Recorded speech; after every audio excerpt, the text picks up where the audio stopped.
Hello and welcome.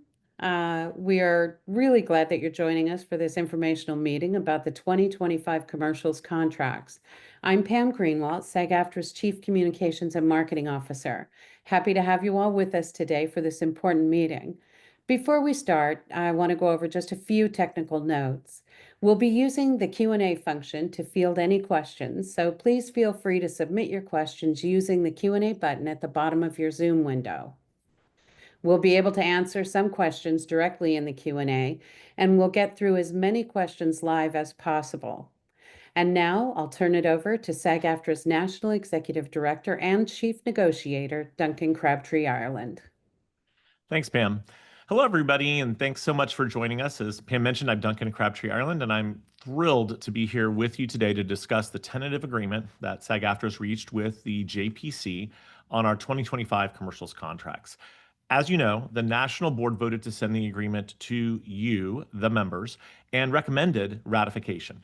We know that you have a lot of questions, so we're going to dive into the agreement in just a moment. But before that, President Fran Drescher is unavailable due to work today, but she wanted to send you a personal message regarding the contract. Welcome, SAG-AFTRA members. As president of SAG-AFTRA, it is my great honor to welcome you and thank you for attending this commercials contract information meeting. Folks like you who are engaged in the union's work play a key role in shaping how the union serves everyone employed by our contracts. In this meeting, you'll have a chance to learn about the new commercial agreement. It's essential that you understand all the deal points so that you can make the best decision when you cast your vote. We all know working in commercials is hard work, and being successful in any venture is about being informed and prepared. So thank you for being a main character in our union's fight for better wages and working conditions for all performers. Here's to a prosperous and equitable future. Mwah.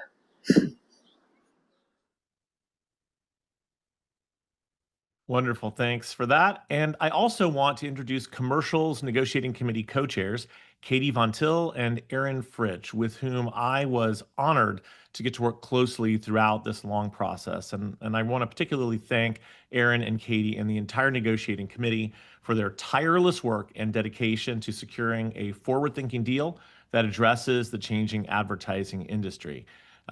Katie, Aaron? Thank you so much, Duncan. Yes, Aaron and I are thrilled to be co-chairs for this. I am Katie Von Til. I am a member of the Los Angeles Local. I am your national co-chair for this negotiating committee, working with Aaron Fritsch. Aaron, you want to let the people know where you're from? Sure. Hi, guys. Aaron Fritsch. I'm a member of the New York Local, and it has been an honor to serve as your co-chair alongside Katie. This was a fantastic negotiating committee who put in a ton of hard work, and we're really excited to share all the gains and answer all your questions. Thanks for being here. Yes, and just so you know, Aaron and I are working commercial actors. We work actually both of these contracts, the commercials contract and the audio commercials contract. And we're excited for you to hear everything we got, and we look forward to hearing your questions. Thanks for coming. Thanks for being here, Aaron and Katie. And I just want to say you both did an amazing job as co-chairs of this negotiation. I'm just so proud of what you and the whole negotiating team accomplished. And of course, I also want to thank SAG-AFTRA's Chief Contracts Officer, Ray Rodriguez, my co-lead negotiator on this agreement, as well as Tracy Hyman, the National Director of Commercials and Corporate Educational and Non-Broadcast Contracts, and our entire staff negotiating team for their hard work on these contracts, which continues now by me turning it over to Ray and to Tracy to do a presentation on the details of the contract. So let's get into it. Ray? Sure, I'm happy to do it and get right into the presentation. If we could get that PowerPoint up. Tracy and I are going to switch off as we go through the PowerPoint. There's a lot to cover, but that's because there's a lot of good stuff in the deal. So let's go ahead and get started. Next slide, please. All right, employment by producer. These are really technical changes that were made about the corporate status of both the union and the JPC, updating the language of the agreement to be accurate.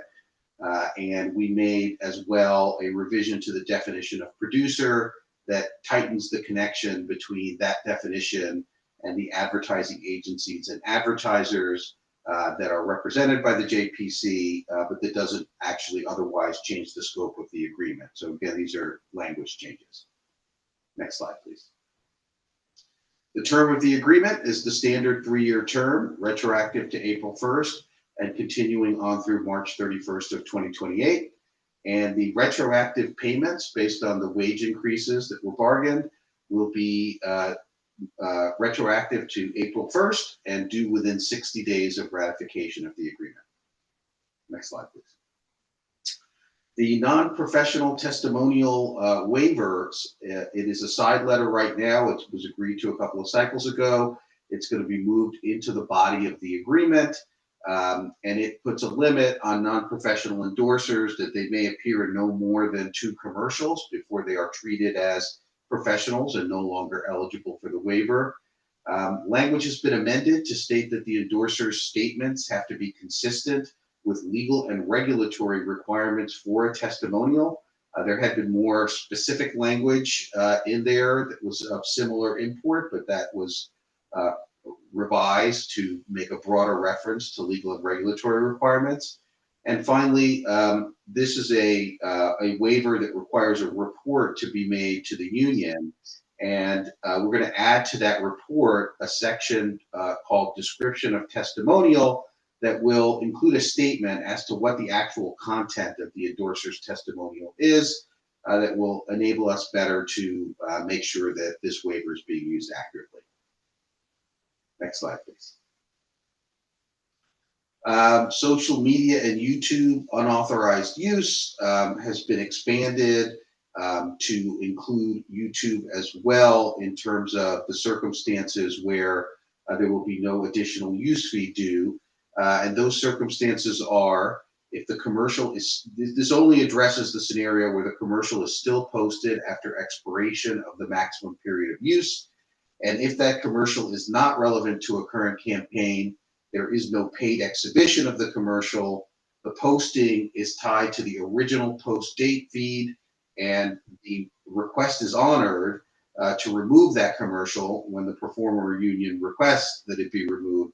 Then if all those conditions are met, there will be no additional fee due for the fact that the commercial should have been removed, but wasn't until we requested it. Next slide, please. Additional services. So this is clarifying some language that was already in the agreement, establishing that translation, interpretation, and consulting services with respect to disabilities have to be separately bargained. It's not something you can by default be required to do, but the producer can separately bargain and separately pay you for those services if those are services they desire to obtain from you. Next slide, please. Public service announcements. We've had an issue over the years with public service announcements that continue to run after expiration, not because the PSA signatory wants it to, but because the local stations continue to use it as filler material, even after there's been a notice served on them telling them that the PSA has expired.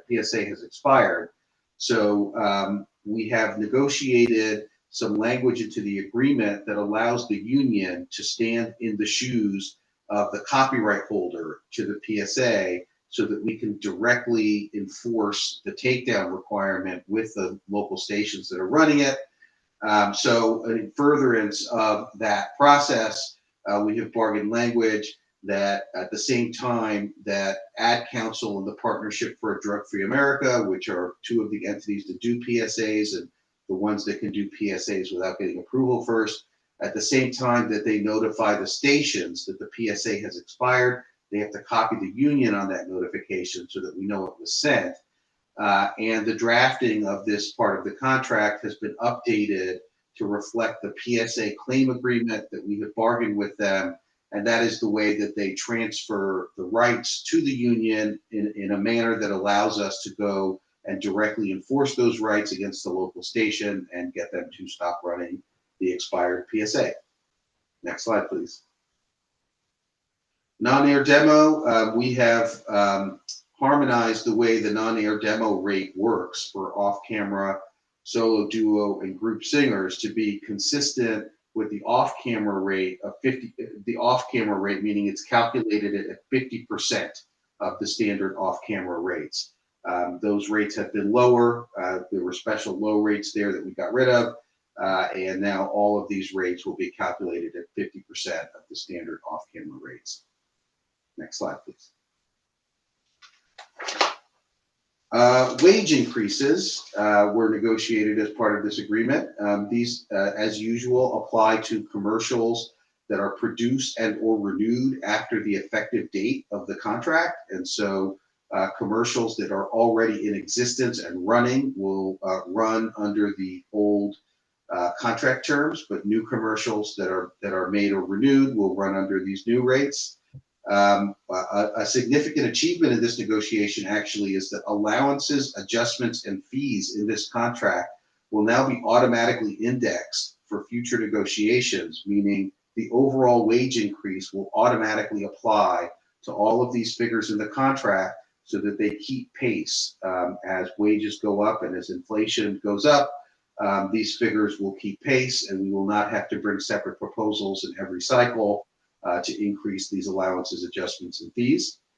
The overall wage increase that was bargained into the agreement is a 5% increase in year one, a 4% increase in year two, and a 3% increase in year three. These compound to a total of 12.5%. And that highlights the fact that that 12.5 is more than the 12 that you get if you add up the three wage increases, highlights the value here of having achieved three compounding wage increases for the commercials contract. Those of you familiar with the agreement may know that the tradition for many, many years in this agreement has been to negotiate a single upfront increase for 3 years. That does not yield the highest possible rates at the end of the agreement. And so we have switched to a compounding formula here, which is better for us. The overall increases that I just went over will not apply to Class A, either to the use rates or to the cycle cap. Although I will point out that we fought off a proposal to get rid of per use payments in Class A and establish cycle payments for Class A. So we kept the current per use structure at the current rates and at the current cap.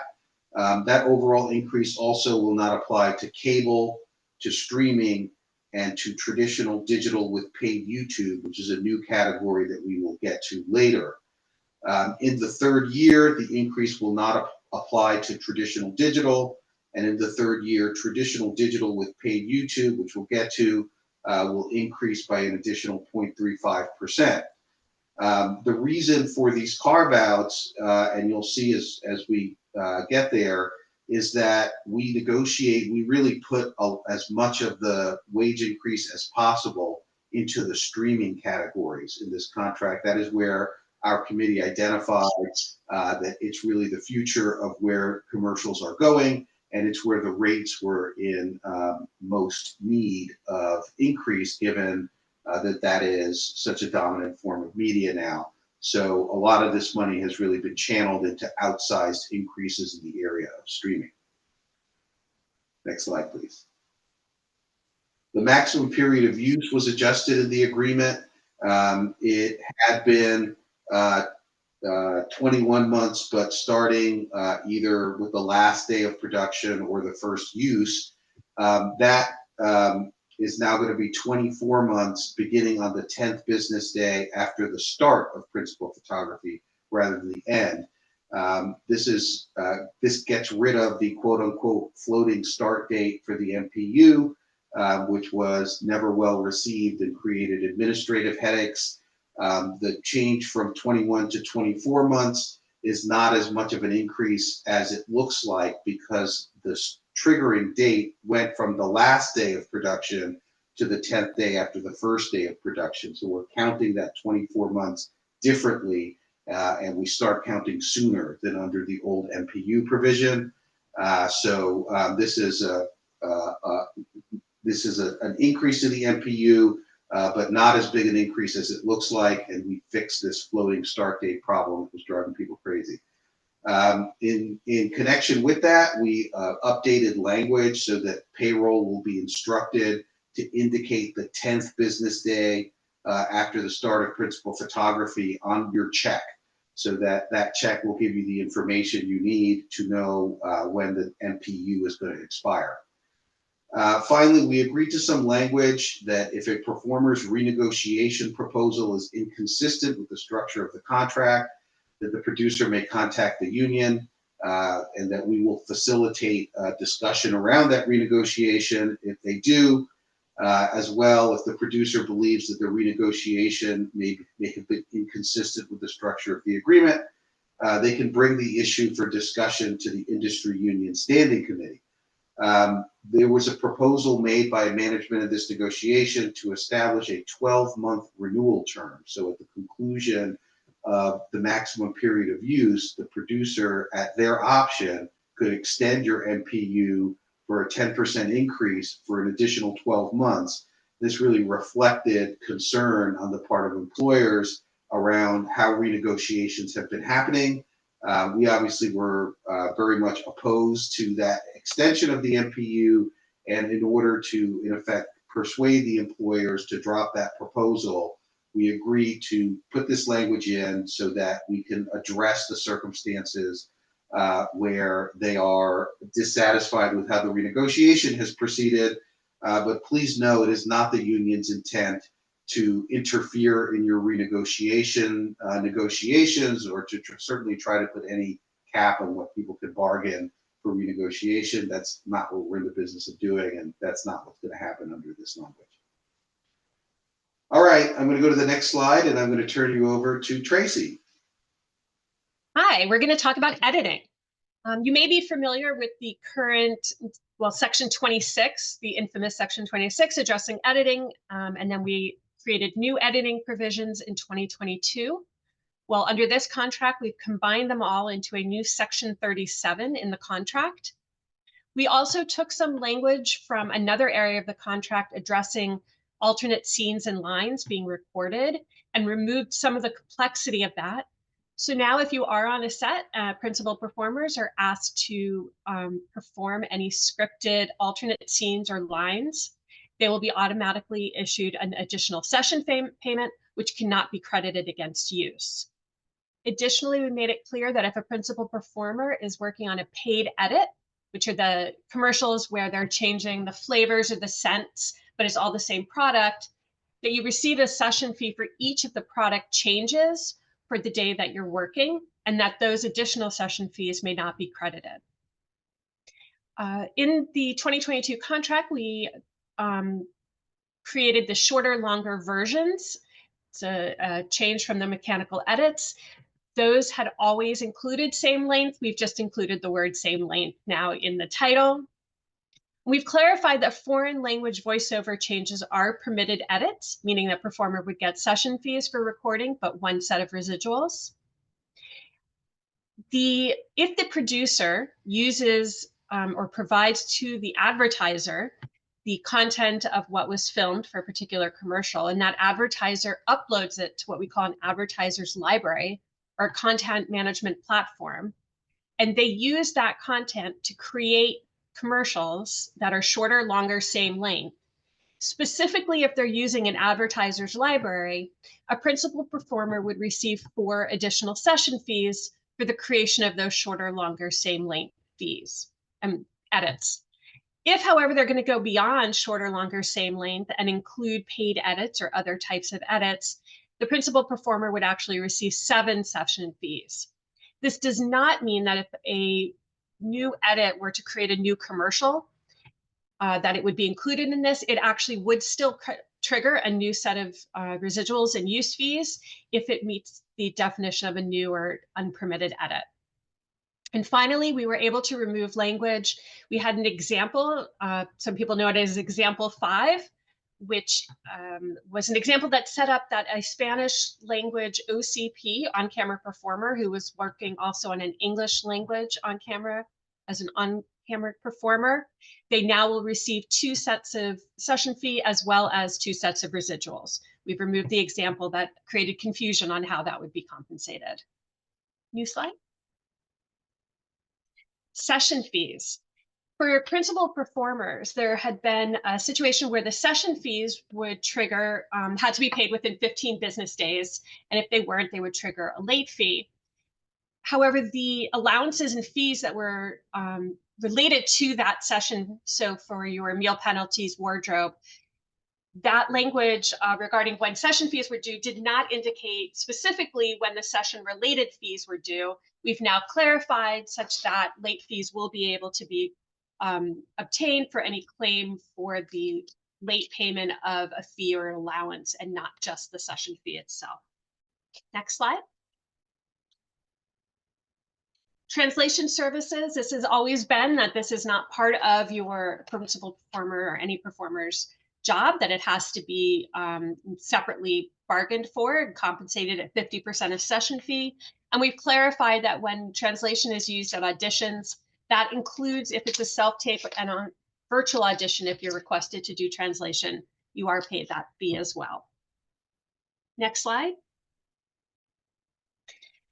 You may be familiar with the 2022 and before that liquidated damage for late payment calculation. It was a complicated calculation that required certain pieces of notice as well as pauses and opportunities for breaks within the accrual of the liquidated damages. We've restructured the late payments. So now the first 25 business days, you will still receive a late payment for each of those business days. But instead of there being a pause, the liquidated damages will now move to the second tier starting on day 26 and will accrue per day until the full payment of late fees and whatever is owed is finally paid. The signatory still must be notified of the continued non-payment, but is no longer the triggering event for the continuation of those late fees. So they will just start on the 16th day. They have 15 business days to issue payment. We'll start that day, run for 25 business days, and on day 26, it will move to the second tier and continue to accrue. Next slide, and back to Ray. All right, let's talk about pension and health contributions. So the contribution rate here has been increased to 23.5%. That is subject to a waiver that allows JPC authorizers a rate of 19.95%. And those increases are going to be dedicated to the SAG-AFTRA health plan. As some of you may know, there is a continuation value trigger in the health plan where if there is less than 9 months of continuation value in terms of the reserves held by the health plan, it can trigger mandatory benefit changes. And so we were looking to see if we could get enough money out of this negotiation for the commercials contract to do its proportionate share of the work of generating enough money to avoid hitting that continuation value trigger for the next 4 years. And so we're pleased to report that with these improvements to the contribution rate, the commercials contract will generate enough money to do its part of that. So that's a success for us in this area. It also means it's like over $81 million that's being generated for the health plan in this negotiation. I will also mention the bullet that you see there on the Digital Transition Impact Mitigation Fund, and that rate having been increased by 0.05%. That Digital Transition Impact Mitigation Fund was created in the last cycle to help offset the impact of the Class A cycle cap. So people who hit that Class A cycle cap become potentially eligible for a payment out of the mitigation fund that will offset some of what they lost as a result of the application of that cap.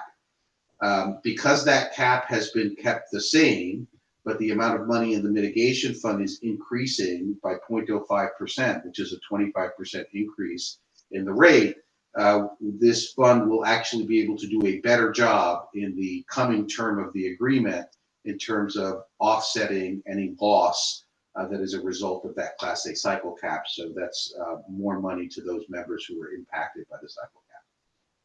Next slide, please.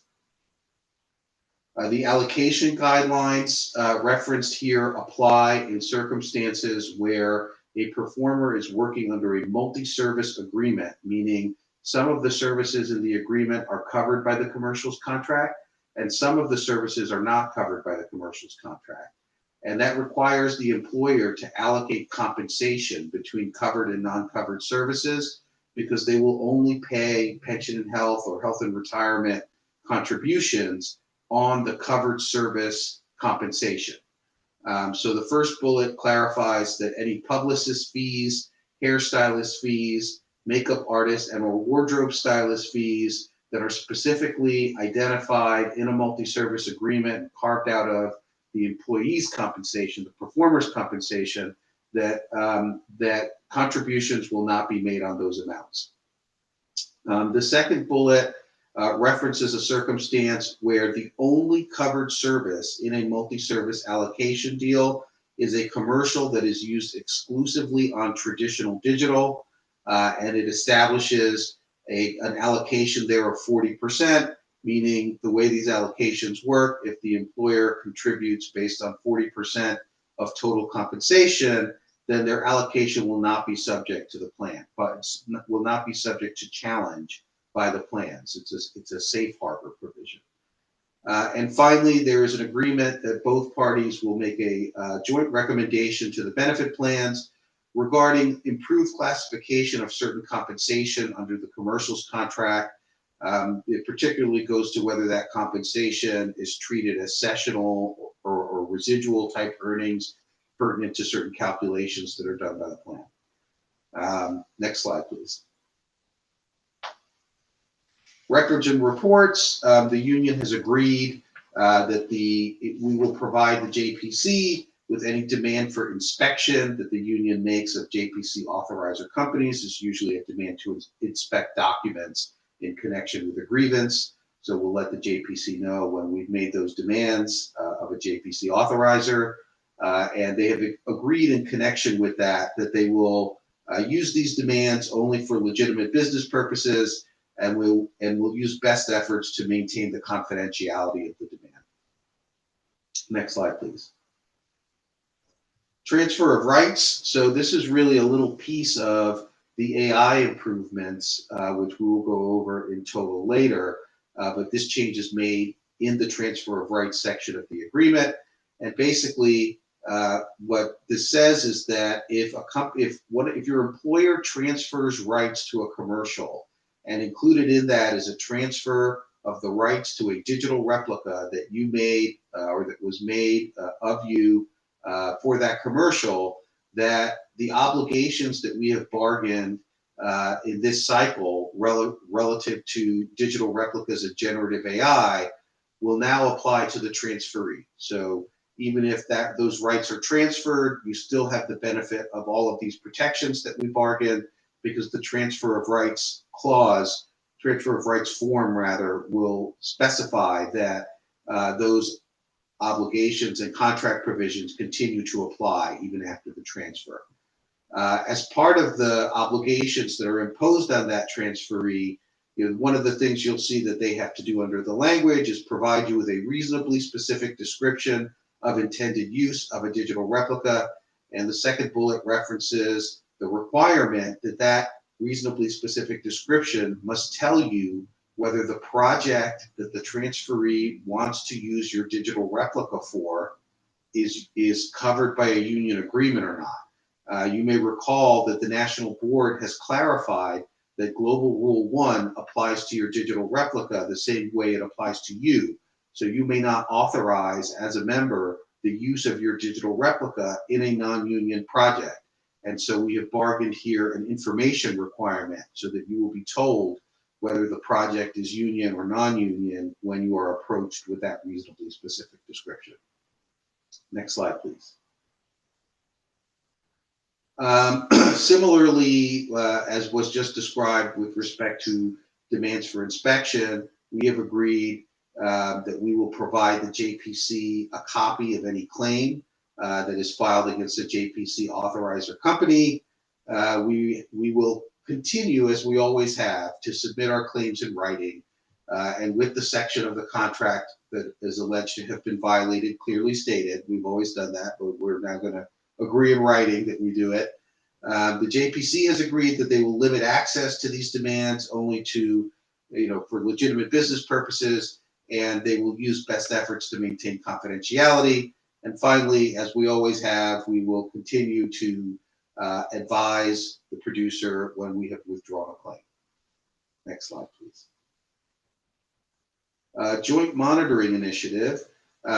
This is an initiative that has been attempted before. It's one of the holy grails that we have pursued over many decades in the area of commercials, which is an automated system that would detect instances of unpaid use of commercials so that the union could file a claim on your behalf without you having to notice, or your aunt in whatever market the commercial runs in having to notice and tell you that your commercial is running, and you know that you haven't been paid for that.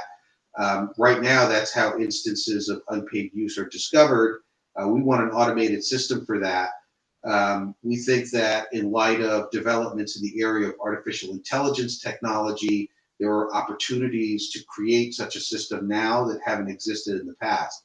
So we have an agreement that we're going to request a grant together from the IACF, the Industry Advancement Cooperative Fund, to develop an automated use monitoring service. And the JPC has agreed that they're going to cooperate with us in that project, including by providing materials and data, really like the creative, the copy of the commercial itself and the metadata associated with that commercial as necessary for the development of the system. So this is going to be another attempt to solve the problem of automated monitoring. Next slide. And I'm going to turn this now back to Tracy. I'm back. So we were able to achieve several gains in what happens when a performer is engaged for a job. One of the first pieces is that the producer is required to request in writing, and the performer shall provide in writing any request for accommodations for a disability. And the JPC is agreed to work with us in an effort to address any chronic violations of this requirement. Additionally, producers shall use commercially reasonable efforts to provide performers the entire employment contract, no less than 24 hours ahead of their call time. And finally, when you're on set, you as a performer shall receive information on how and to whom you can report any alleged discrimination or harassment, as well as the safety of minors, and there will be signage available providing that information throughout the set. Next slide. Additionally, performers shall be provided a break time and a location other than a bathroom if they have lactation pump needs. Next slide. Another advancement is, though this language was already in the extra section, it was not in the principal performer section. So if a principal performer is required to provide their own special hairpiece or to put their hair up in a period style, they now receive compensation for that. In 2022, you may remember that we achieved language in our contract that required that a qualified hair and makeup artist be used. We've now gone a step further, and that contact information for that qualified hair and makeup artist must be provided to you at fitting or 24 hours before your work date to provide an opportunity to consult with that hair and makeup artist. Finally, cover-ups are required to be available for principals and extras if you're required to appear nude or partially nude during the session. They will be provided for you. Next slide. Auditions. This is language that we were able to achieve regarding casting companies. The language says that if a performer is required to pay a fee to be able to access job listings or to submit for a particular role, the casting company has to have an alternate free method available.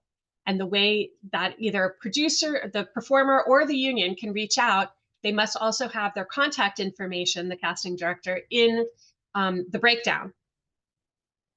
If if they do, when they do supply a free service, if they're also accepting through a paid casting site, they have committed to sorting the submissions by alphabetical order or randomly to meet the obligation of not giving preferential treatment to any performer. Next slide. We now have an actual due date for per diem under the commercials contract. So you should be receiving your per diem on either your first work day or the first day of travel. And if they're traveling to a foreign location, that per diem must be provided to you either in your choice of cash or a digital non-cash payment option that cannot be a check. Next slide. On-set conditions, in addition to the table and chairs they're already required to provide, they must provide tents and ground coverings for your protection. Next slide. And we're happy to report that we were able to achieve all of the minor proposals that we put forward that address background checks for teachers and tutors, welfare workers that are required, that a producer may require background checks if someone is working in close proximity. We were able to increase the age of a minor under our contract from 15 to 17 years of age or younger. And we were able to obtain a number of advancements in the education requirements for minors on set, including ensuring that even if a minor has been legally emancipated, but they have not yet finished their secondary education, that they are required to still be educated per the terms of our contract. Next slide. And back to Ray. All right, dancers. We now have a payment similar to what we have achieved in the network code and in the primetime television agreement, that where a dancer lip syncs while dancing, they will receive an additional 25% of their applicable session fee for that, for each commercial in which they're required to do it. Next slide, please.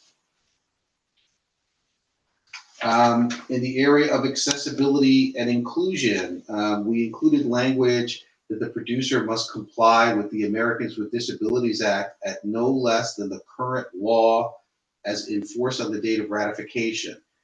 We negotiated this language out of a concern that there may be an effort, and that there has already been discussions of efforts both at the state and federal level under the current administration to attack the Americans with Disabilities Act and reduce the protections that it provides for. So it's sort of been locked in as of how it appears right now. We added holding areas as examples of facilities in this section, and we improved some of the language, updated it to more contemporary usage so that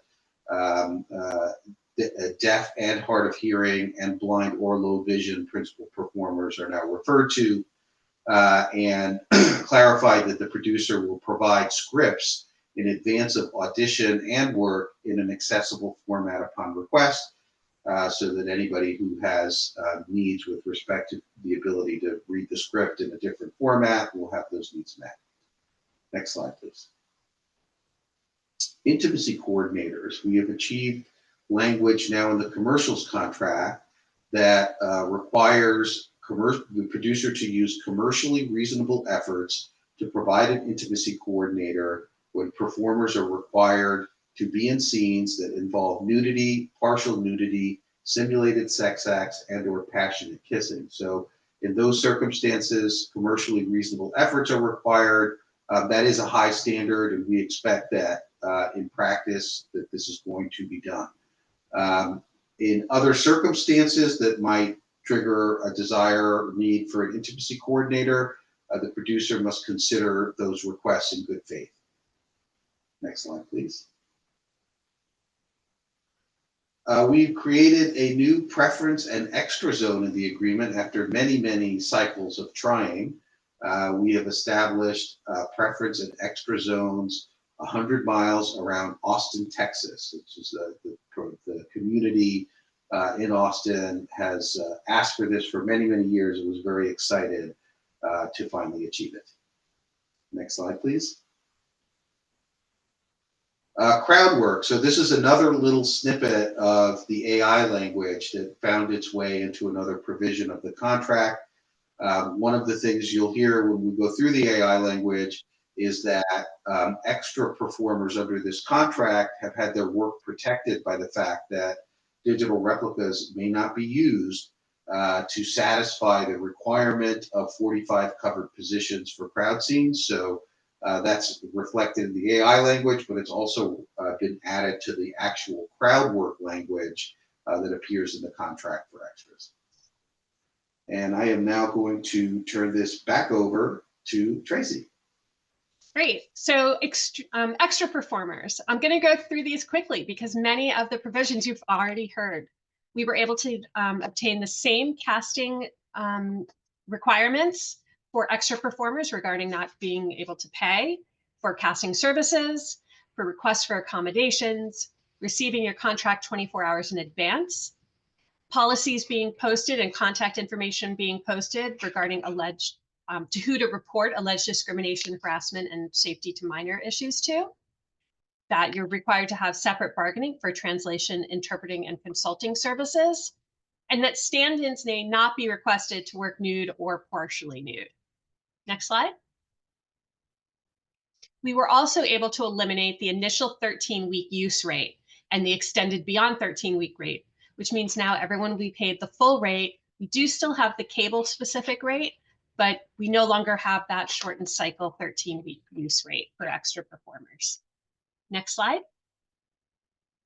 Additional terms that we were able to achieve that mirror the principal performer terms that we've already talked about were break time and location for lactation needs, the ability to consult with the qualified hairstylist or makeup artist prior to your workday, tent and ground coverings for your protection with the tables and chairs. All of the terms addressing minors' education and the age of minors has been included, as well as the good faith effort. The standard for intimacy coordinators to be included if there is a nudity, partial nudity, simulated sex acts, or passionate kissing. Next slide. Ray, right back at you. That was quick. Sorry.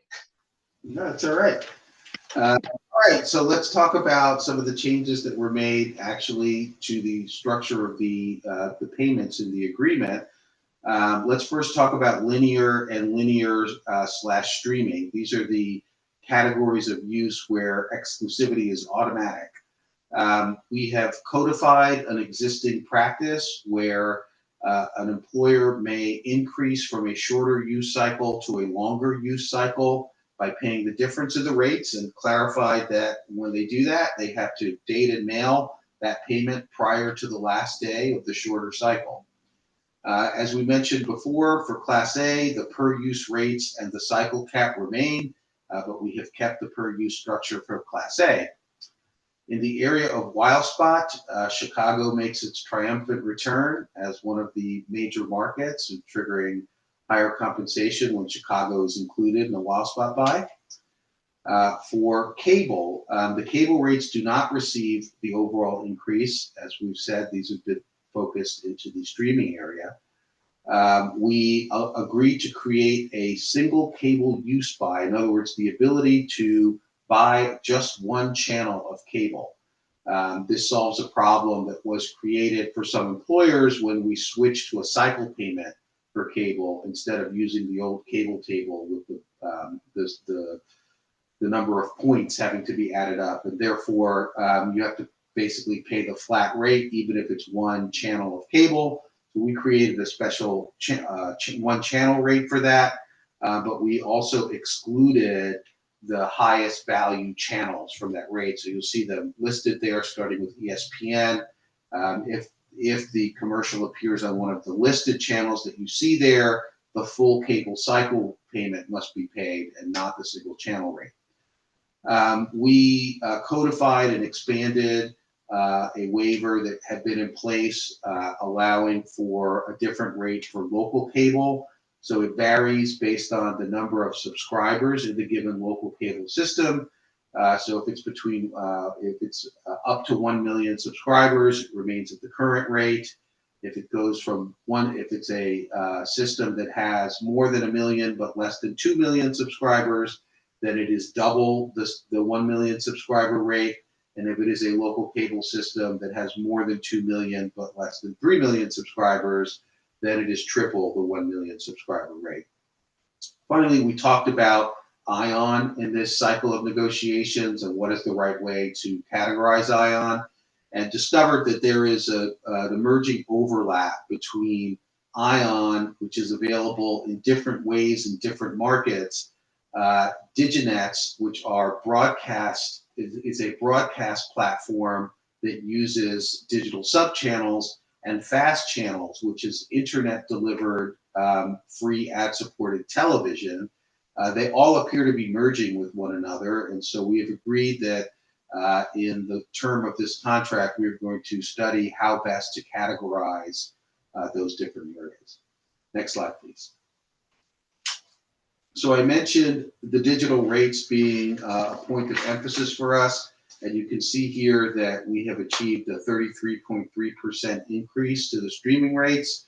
Overall, the committee set as one of its targets for this negotiation getting that 1-year streaming rate up to $10,000, which had been $7,500, and they succeeded. So that is that is now a $10,000 rate, and you see similar increases to the 4-week and 13-week rates.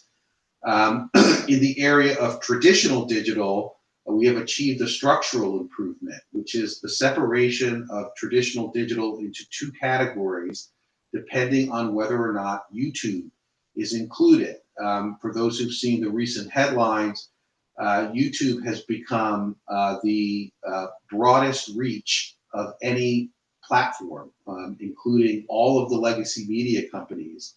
None of them have the reach now of YouTube, and so in order to reflect the value of that kind of reach, we are dividing traditional digital into 2 categories. One of them will include social media, websites, and unpaid YouTube. So if somebody just posts a commercial there, but there's a new category of traditional digital with paid YouTube. That is going to be 12% more expensive in this term than traditional digital for the first 2 years. And then in the 3rd year, it will be 12.35% more expensive than traditional digital. That's something for us to build on and establish an even greater premium for YouTube in future cycles. But we achieved the structural improvement in this cycle, and we did get some extra money for YouTube with that 12 and 12.35%.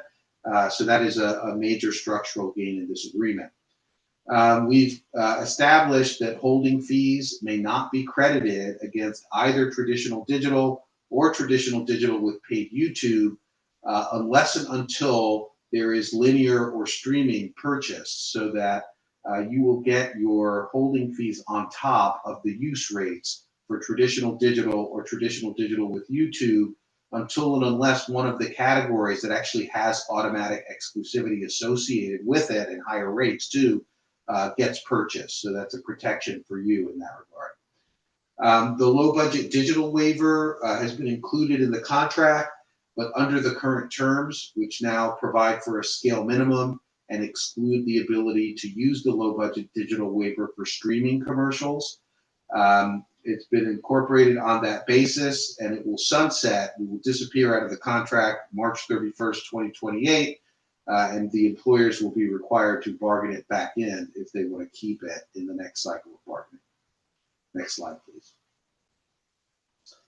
So more on the subject of auditions, particularly self-taped auditions. There is a requirement now that is similar to what we have in TV theatrical, that the producer may not request a still or a video of the performer's full body in landscape mode. This is a protection both for performers with disabilities who may not want their assistive devices to be visible in the picture, as well as a protection for people with small apartments where they will not have the space to take a landscape shot of their full body. Also for dancer self-tapes, we achieved an improvement here that again should be very familiar from the TV theatrical contract, that any music or sound that is required has to be provided by the producer, and the producer must also provide specific choreography that meets the requirements that you see there of not exceeding 4 8-beat counts, It has to be capable of being performed in an indoor space, no larger than 8 by 8 by 8, and it has to be a solo performance. So you cannot require the dancers to recruit their friends for two-person or multi-person dances for self-tapes. Next slide, please. Artificial intelligence. This was obviously one of the key areas that we were bargaining on, and one of the areas where we achieved some of the most important gains in this negotiation. So you'll see that we have defined digital replica in this agreement as a computer program made in whole or in part using the voice, image, and/or performance of a performer that can independently generate new performances.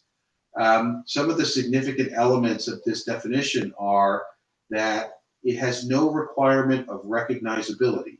If you look at the definitions that we bargained, for example, in the TV theatrical agreement, in order to qualify as a digital replica, it has to look like you. It has to be recognizable about you, recognizable as you, either as an actual person or in character.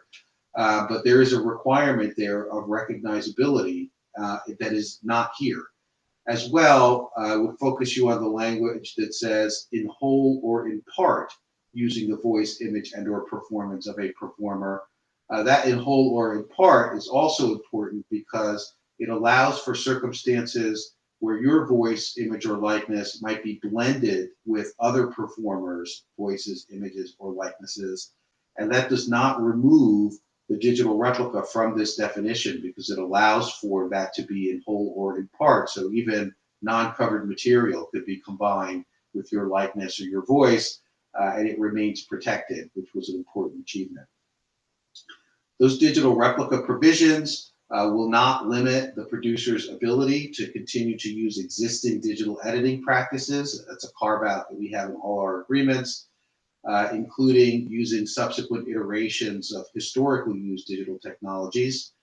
The digital replica provisions will apply prospectively only to existing individual contracts.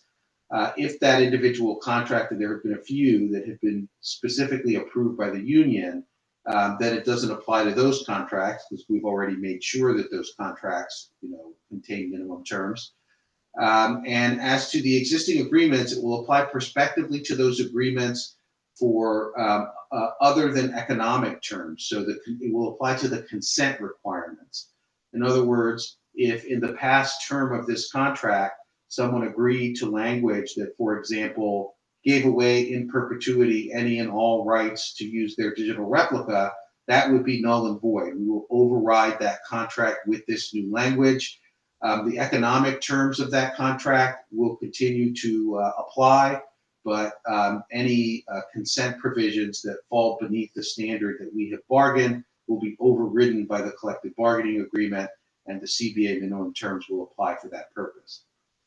The digital replica provisions will also apply to the use of a digital replica in covered commercials, regardless of whether the digital replica was created by the producer or using commercials contract covered services. This is another important element of the definition because it means that no matter what they use to create the digital replica or where they got it from an old commercial or crawling the internet, or they had you come in and render services for that purposes. All of these protections will apply regardless of what the source of the material was. Next slide, please. The notice and consent requirements are obviously a big facet of what we bargain in this area. The producer will be obligated to obtain consent to create a digital replica, and they have to use commercially reasonable efforts to obtain that consent at least 48 hours in advance, unless you are engaged less than 48 hours in advance, in which case they have to use commercially reasonable efforts to obtain the consent not less than 24 hours in advance. If notwithstanding all of those efforts, they are not able to do it in advance, and the first time that they seek your consent for the creation of a digital replica is when you're on set at the time of services, then the contract establishes that you may refuse that consent in good faith, in which case the producer can terminate, but you will be paid for the day at the higher of scale or whatever your negotiated rate was. in order to protect people's ability to refuse that consent on set and not have to give a free day in order to do that, and to further encourage producers to honor the 48 and 24-hour timelines. Those 48 and 24-hour timelines, when they are applied to a circumstance where the digital replica is created using other than your covered services, so they're using material outside of the contract, or they're using a digital replica that already exists that maybe you own, then it's the use of the digital replica it's when the digital replica is either used or created that is going to be the measuring stick for 24 or 48 hours in advance. So it's 24 or 48 hours in advance of use or in advance of creation of the digital replica. Finally, we'll see in the third bullet that the producer will indicate in any casting notice when they know that a digital replica will be created. And again, this is in furtherance of trying to get the maximum possible heads up and notice for performers. Next slide, please. The scope provisions here deal with the producer's ability to obtain consent for the use of a digital replica in a commercial for which the performer has not yet been engaged. So you're hired to do a commercial, they create a digital replica of you either for that spot or for a future spot. They have the ability to get your consent up front to the use of that digital replica in the future commercials with the following limitations. First, those future uses have to be within the reasonably specific description that you agreed to. So it has to be part of the same reasonably specific description, or else they have to come back and get your consent again to a new reasonably specific description. Those future commercials have to be for the same advertiser and for the same product line. And those commercials have to commence production within the maximum period of use of the original commercial for which you were engaged. So they will only have within that NPU to start the production on that commercial, and the NPU of that new commercial will have to end, subject to two exceptions, no later than the NPU of the commercial that you were hired for. The two exceptions are if you are a performer engaged under a multi-service agreement, then they can get you to agree to the use of a digital replica in a future commercial and still have the full 24-month NPU for that future commercial. That does track the way multi-service agreements are typically bargained, where performers agree in advance to use of their in-person services in future commercials for which they have not been engaged, and that's usually subject to a guarantee. As well, these multi-service agreements are typically highly overscaled. The other exception is that, notwithstanding any of the foregoing, that they will have at least 6 months to use the spot. So there is a possibility that the new commercial into which your digital replica is used will, if they, for example, make that commercial 1 month before the expiration of the NPU of the original commercial, then they will have the ability to use that new commercial for 5 months after the expiration of that NPU, because they have to have at least a minimum 6 months ability to use the commercial. Finally, when they do use your digital replica to generate a performance in a commercial for which you have not been engaged, that use of the replica will constitute an engagement. So when they do that, you are automatically deemed engaged on that commercial. Next slide, please. The requirements for valid consent in this agreement should be very familiar to folks who have been following our bargaining in this area. They have to provide you with a reasonably specific description of intended use of the digital replica.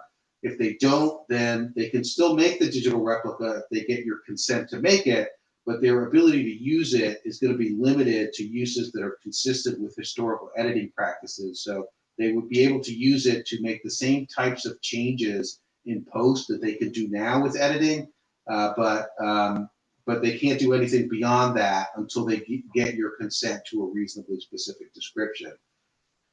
Should they subsequently wish to use your digital replica in a manner that goes beyond the reasonably specific description, then they got to come back to you They got to give you a new reasonably specific description, and they have to get your consent to that new reasonably specific description.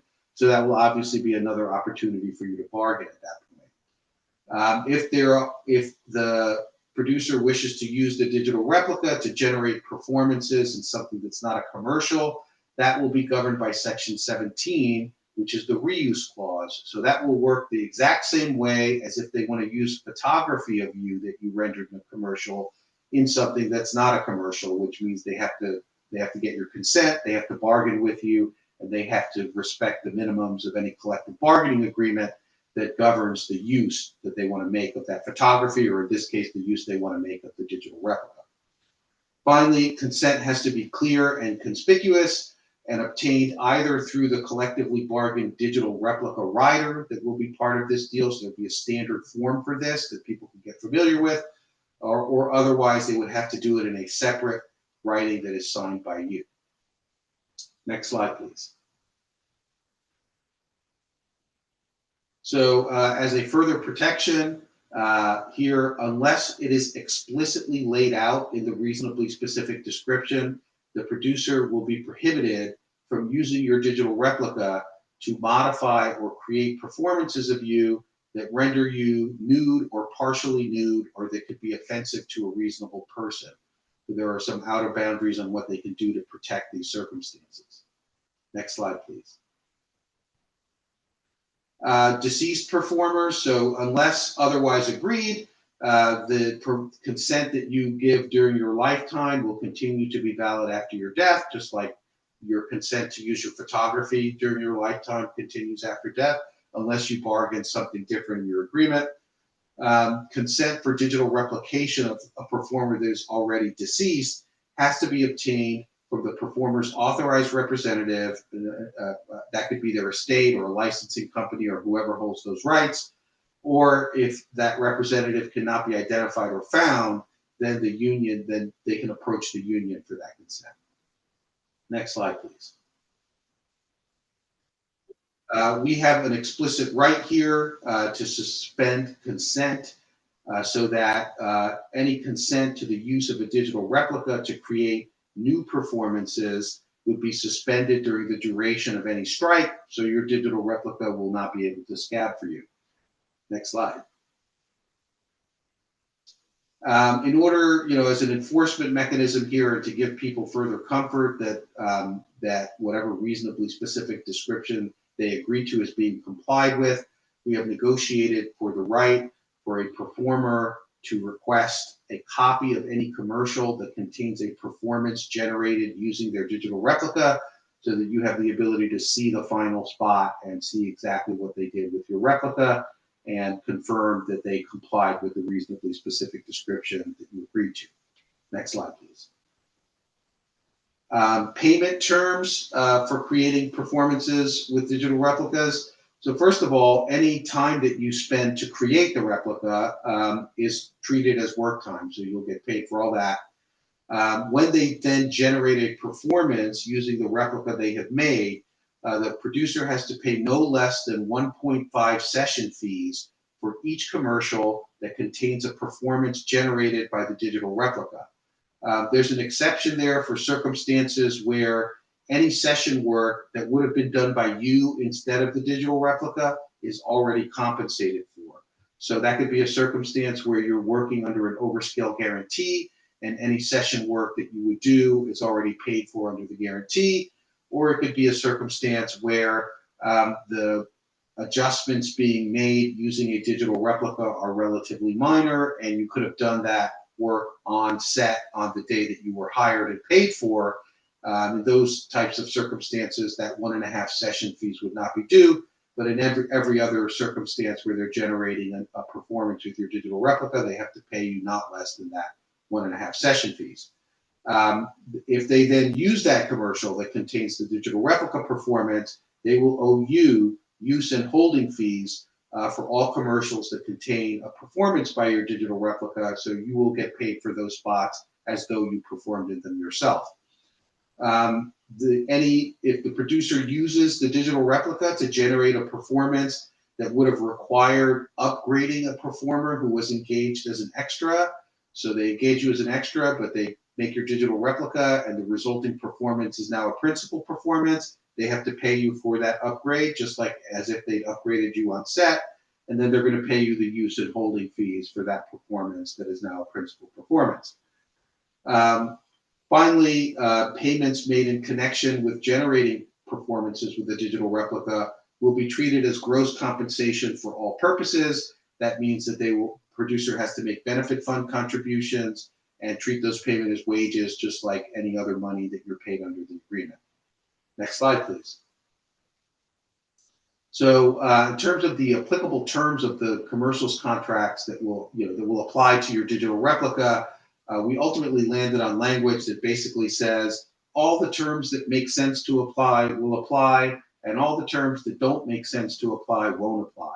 So things like rest periods and meal periods will not apply to a digital replica, but things like liquidated damages, for late payment, if they pay you late, to create the replica, holding and use fees, those terms will apply to the digital replica. If the digital replica is used to generate a performance that would be subject to a downgrade or an outgrade, had you performed it yourself, then they have the ability, just like with your in-person performance, to downgrade or outgrade you and make any payment that's due under Section 27.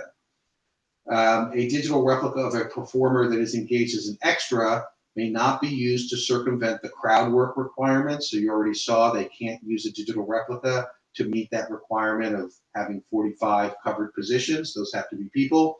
And it cannot be used to avoid engagement of that performer or to avoid the payment of overtime compensation. So they cannot, for example, hire you for an 8-hour day, dismiss you, and then use your digital replica to do the work that would have been done had they kept you and paid you overtime for additional time during that day. So they can't do that with your digital replica. Next slide, please. We now have terms for the first time that specifically address the disposition of your digital replica once the producer is done using it. So first of all, they have a requirement that they will at all times limit access to your digital replica to those who have a legitimate business need to have that access, and they will use commercially reasonable efforts to protect the security of that digital replica against any theft, unauthorized use, etc. The producer has the ability to retain your digital replica until the expiration of the maximum period of use of the last commercial that they made using a performance with that digital replica. So they can keep it until that last commercial is done. Thereafter, they have to destroy it unless they bargain with you for a further right to retain it. So after that last commercial MPU has expired, they then have to negotiate for the ability to continue to retain that digital replica, and they can only negotiate for that ability in 24-month increments. So that you can agree to up to another 24 months that they can retain it, and after that they have to come back to you again. Part of the rationale for allowing this is that if they can retain your digital replica, then they might use it, and if they use it, they have to pay you to use it. So you might decide that it's in your interest to allow them to retain your digital replica because maybe then they'll use it and you'll get some money for that. As we alluded to earlier in the presentation, the producer has the ability to transfer rights to a digital replica that they created, provided, however, that that transfer has to be noted on the transfer of rights form that we have negotiated as part of Section 56 of this contract. And that form is going to be modified as part of this negotiation to require the transferee to comply with the digital replication and generative artificial intelligence terms that we're going over right now. And as I said earlier, they have to tell you if they're going to use the digital replica in a new project, they have to tell you whether that project is being done under a union agreement or not, to facilitate your compliance with Global Rule 1. Finally, when all is said and done and they have your consent to the retention of the digital replica has expired, then the producer has an obligation to permanently and irrevocably delete all copies of that replica, and they have to certify to you in writing that that deletion has occurred within 90 days of the expiration of your consent to allow them to retain that digital replica. So they're going to have to destroy it, and they're going to certify to you in writing that they destroyed it. Next slide, please. Now we're pivoting to generative artificial intelligence from digital replication. We're talking about the GAI terms here. So we have essentially the same definition here that we've bargained into our other agreements, that GAI refers to artificial intelligence that learns patterns from data and produces content based on those patterns, and you have some examples there. But it does not include traditional AI technologies that perform specific functions like computer-generated graphics or visual effects, such as those that are used during all phases of commercial production. Synthetic performer in this agreement is defined as a digitally created asset that is intended to and does create the clear impression that the asset is a human performer that the producer knows or should know is not recognizable as an identifiable human performer. So a synthetic performer has to look like a person, but not a specific person. It cannot be voiced by a human performer. So if there's a synthetic performer that's created as an animation, but is voiced as a human performer, it falls outside of this definition. And it cannot be a digital replica. So if it meets the digital replica provision, then it's outside of this provision. And finally, the parties here have also acknowledged in this contract that the term performer, including principal performer and extra performer, refers and has always referred only to humans. Next slide, please. There's some of the payment terms connected to synthetic performers. So first of all, there is a prohibition on the use of synthetic performers primarily or materially for reasons of economy or economic advantage in the engagement of performers. So they're using a synthetic performer to save money and avoid paying you. That's prohibited under the contract.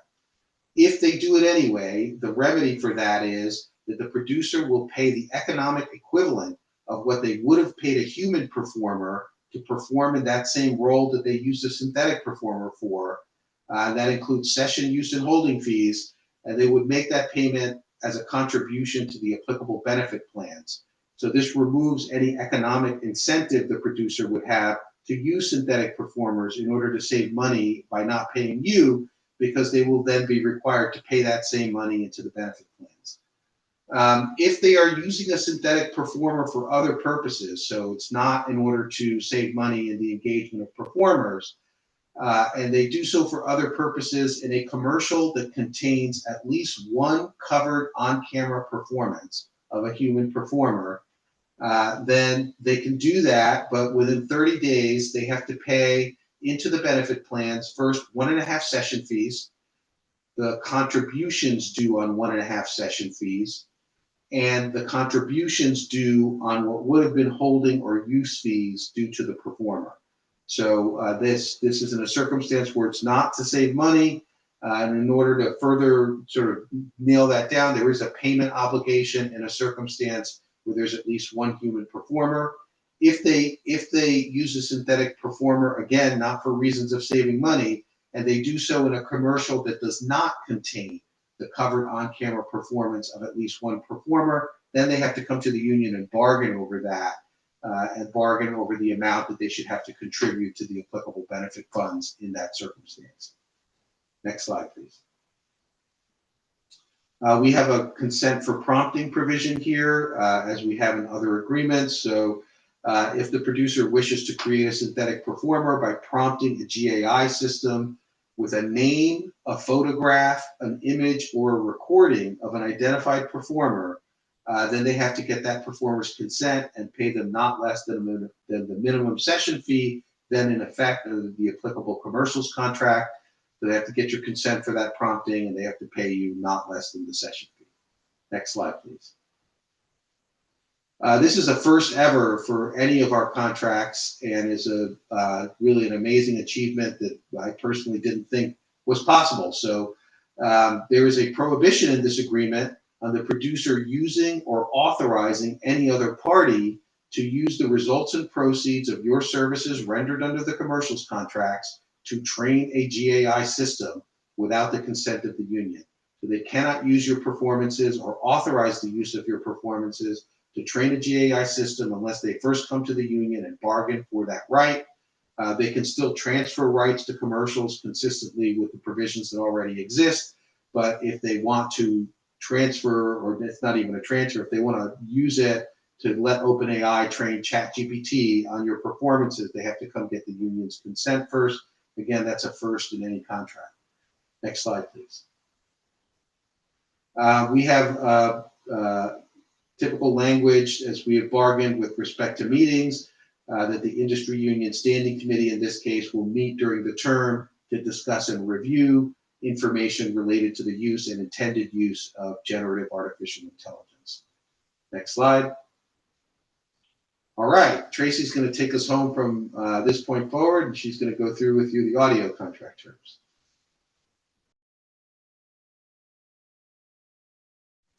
You are muted, Tracy. I think I was a rookie at the Zoom stuff. The contract has a 3-year term, just like the commercials contract. It is effective April 1st, 2025 and goes till March 31st, 2028. And payments also are retroactive to April 1st, and they're due within 60 days of ratification. Next slide.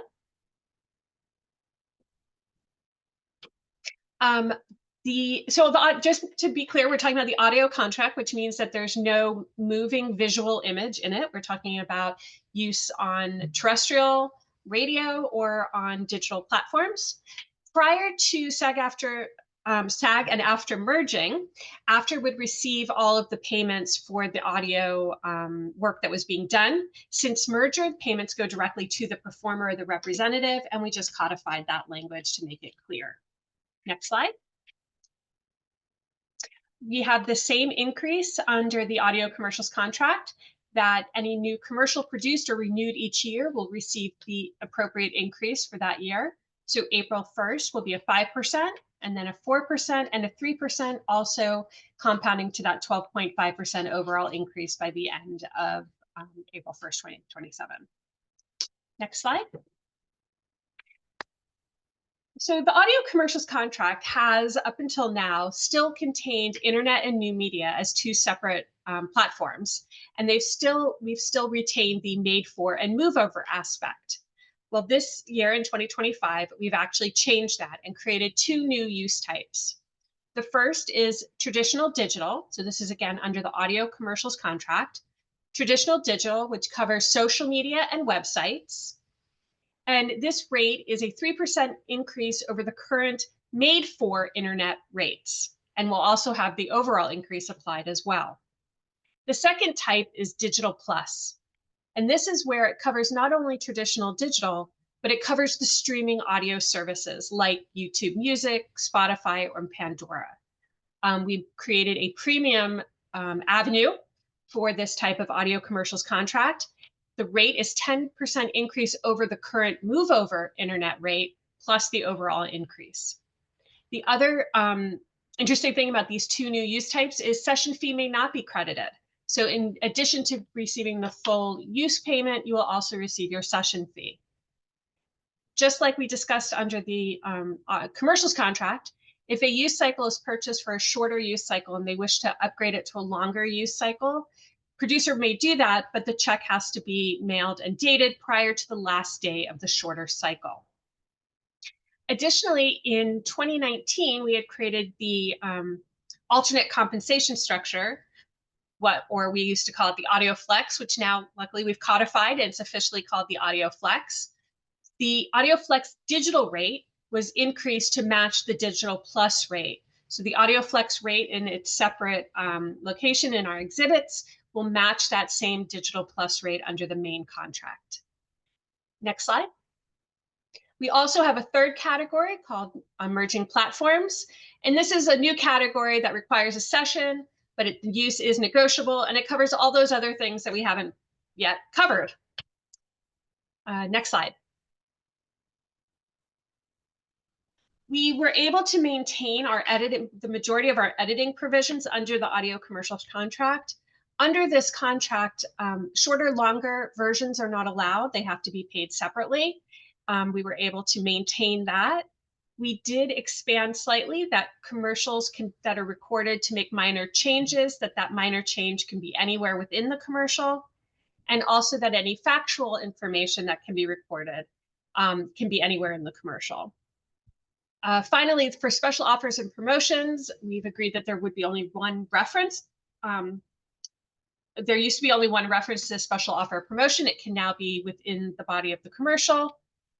It is not restricted to only being compensated by the advertiser, and there's no longer a limitation on how long a particular promotion may run. So it can be extended and you would receive the residual payment covering that use period. Next slide. Auditions, we achieved the same language about not being able to charge performers a fee to access job listings or submitting for roles, and that casting companies must provide a free method to be able to submit for a role when either the performer or the union contacts them. And to be able to contact them, they must put their contact information in the casting notice or breakdown. And again, they will use commercially reasonable efforts to not give preferential treatment to performers who are using a paid service. Next slide. The same requirement that the producer must request in writing, and a performer will provide in writing any request for accommodations for a disability. And additionally, the JPC will cooperate with the union if there are any chronic violations. So this would be if you were going into a studio and you needed additional accommodations or from other form of accommodation to be able to perform the job successfully, they do now have the requirement to request in writing what you may need for that accommodation. Next slide. The maximum period of use has also been extended to 24 months. And in this instance, it's 10 business days after the first date of employment of the actor, announcer, or singer, that being the triggering date. Next slide. Additional services also have to be bargained for under this contract and paid separately, and that's for translation, interpreting, and consulting services, especially with respect to disabilities. Next slide. The same transfer of rights language that we referenced in the commercials contract regarding what happens if they have a commercial that it has your digital replica in it, that they're going to be transferring that commercial. The same requirements for the company that's now receiving the commercial with the digital replica must abide by the terms and conditions that we've put into our contract. Next slide. We will be providing, if there are any claims for an audio commercial, we will provide those claims that are filed against the JPC authorizing companies to the JPC. Next slide. The pension and health plan, for the retirement fund and the health plan, we achieved the same increases to 23.5% with a waiver to JPC authorizers of a reduction of 19.95%. Again, all of that money will be dedicated to the health plan, and the JPC and SAG-AFTRA shall recommend to the trustees how to address certain earnings. Next slide. Again, for PSAs, the Ad Council and the Partnership to End Addiction, both companies who are not required to come to us to request a waiver, but can produce PSAs without that initial request. They must now forward to us any copies that they send to stations, notifying them of the expiration of the use period of the PSA. Next slide. We were able to achieve the same education and employment language for minors under the audio commercials contract. Next slide. As I stated earlier, we did rename the alternate compensation structure, so it's now called the Audio Flex. It is becoming an exhibit in the contract book. All the terms and conditions of the audio commercials contract apply to the Audio Flex, except those are specifically identified in the Audio Flex language.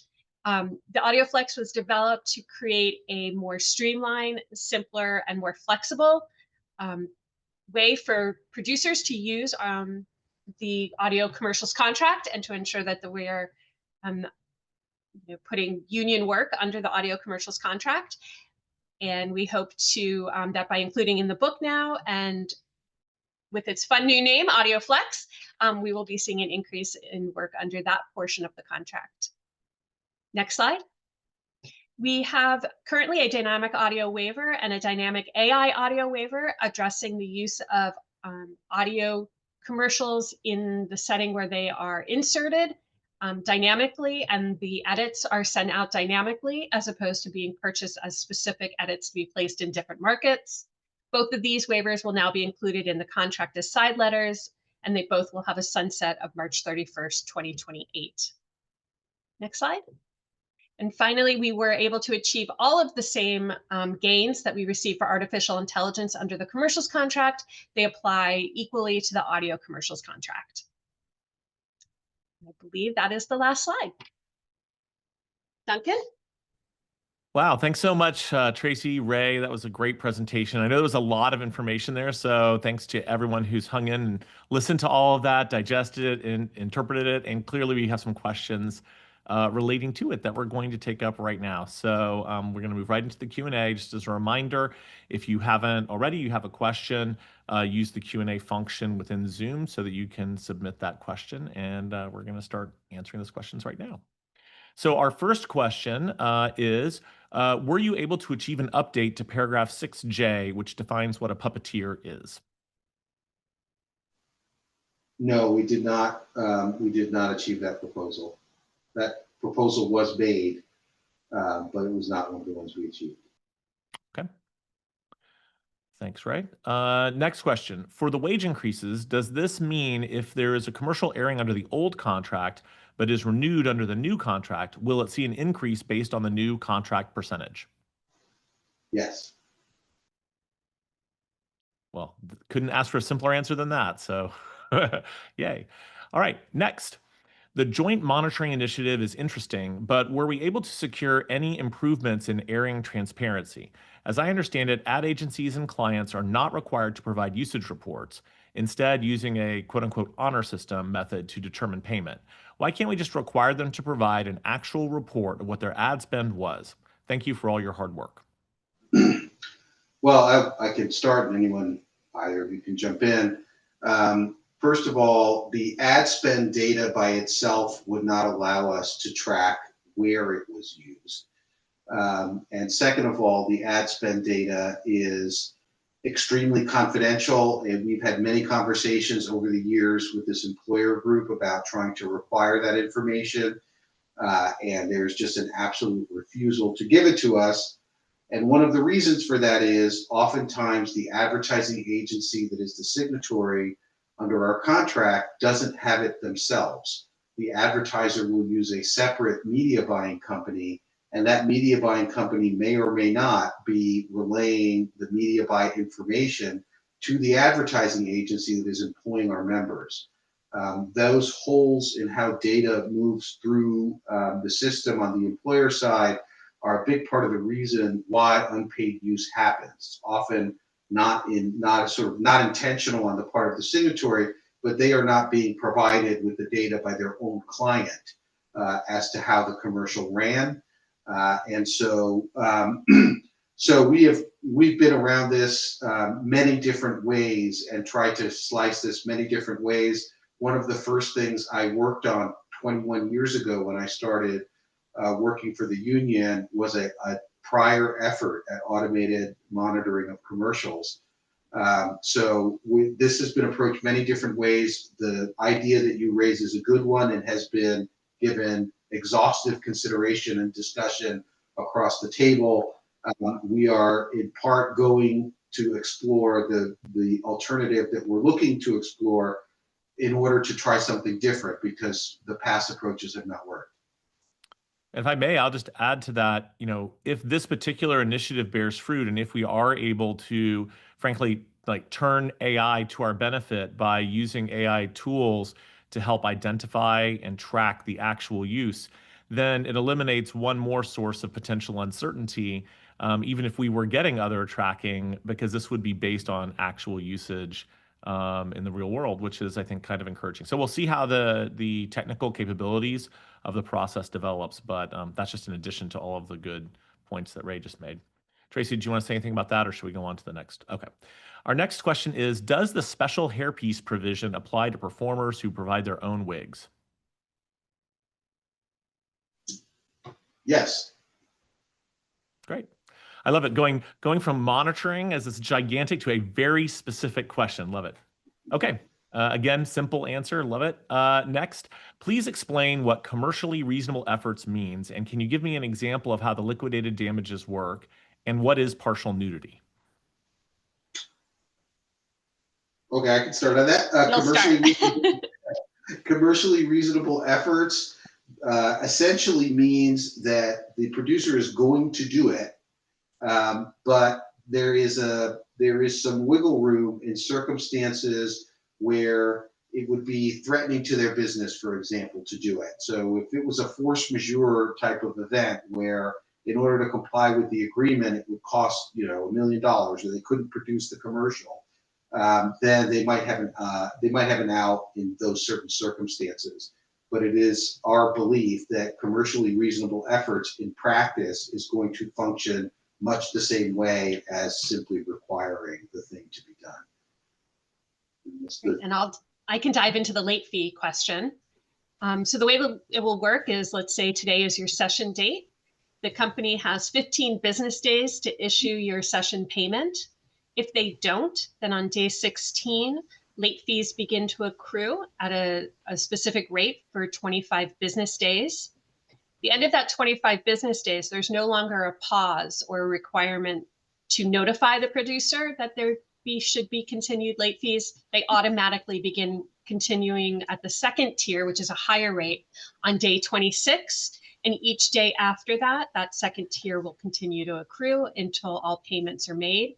Again, a notice does need to be sent to the producer, but it's no longer the triggering event for late fees to be continued. And I think the other question was regarding what is partial nudity. And that is a definition actually in our contract: shirtless or pantless, only wear a bathing suit or underwear, sheer or transparent clothing.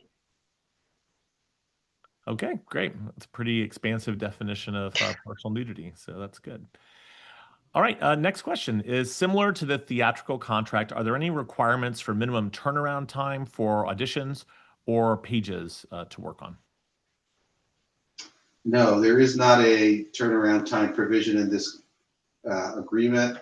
That is something that was heavily discussed, including in the prior cycle of negotiations.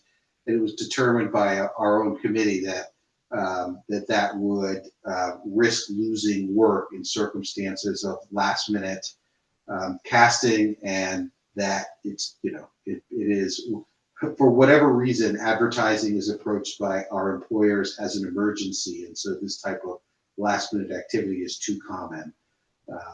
So was there anything else there? No, I think you covered it. Next question. Can you explain what a preference zone is in regards to Austin? A preference zone is a zone in which the requirement of preference of employment applies for work done in that area. The requirement of preference of employment requires the performer to give preference in hiring to professional performers. And professional performers are performers who have worked at least once as a performer in the past 3 years, I believe. Tracy, you can confirm if I have that exactly right. So, it's a requirement of preference in hiring for professional performers as defined, meaning you've worked under one of our contracts in the past 2 years. Great. The only thing I would add is that Austin's also being added as an extra zone in addition to the preference zone. And what that means is that now when there are union productions occurring in the Austin area, all of the provisions of the extra portion of our contract apply. Up to 45 performers must be put on the union contract, and all wages, terms, and conditions will now apply to those extra performers on union jobs. That's great. That's fantastic. Thanks. Next, is staff able to expand on what the monitoring study will uncover? Specifically, how will the study help get this system up and running, and what will the monitoring system look like? I think our ability to expand on that is probably limited at this point. We are going to engage a consultant who is going to consider what all the best alternatives are and make a recommendation to us that will be responsive to the question of what the monitoring program should look like and how it will work. We have a belief that the automated content recognition technology that is AI-powered technology that is out there right now is probably the most promising avenue for a functional monitoring system. But we have not foreclosed or agreed upon any particular way of accomplishing the objective. And we will be looking to engage a third-party expert who will make recommendations to us for what that should be. Great.